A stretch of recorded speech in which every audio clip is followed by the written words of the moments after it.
Like many people in Gaza, Jamal Abu Ghabin is unemployed and has too many mouths to feed. But it's not just food that he worries about. He says he can hardly afford to buy even basic amounts of water.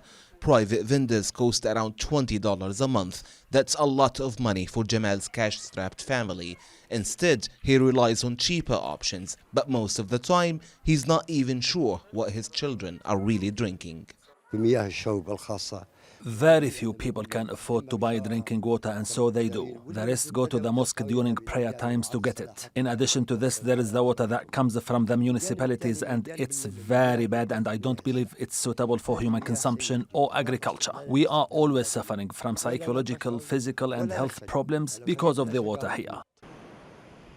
The water situation in Gaza is particularly desperate since 80% of its sewage is discharged into the sea and the rest seeps into the ground. That means that only 2% of the region's groundwater is actually drinkable.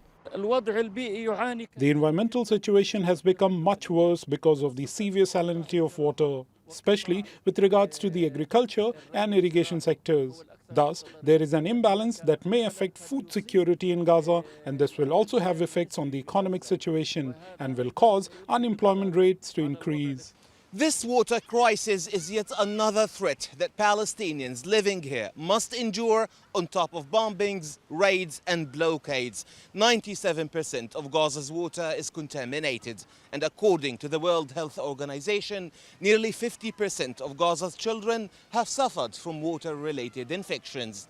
And like many things, they see no end in sight to their suffering.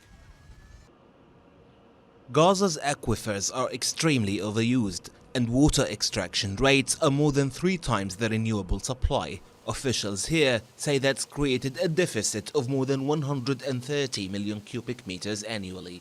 Potential alternatives are urgently needed. Gaza has had a very large population increase. The quantity of water produced from the aquifer is decreasing, while its salinity in it is increasing. It is necessary to seek other sources, whether through the establishment of desalination plants on the sea or the purchase of water from abroad. Human rights groups have repeatedly said that Israel's long-standing blockade has not only seriously damaged water security in the enclave, it's also hindered many of these suggested solutions. And Gaza's hope for finding help to fix this water crisis is running dry. Nizar Sadawi, TRT World, Gaza.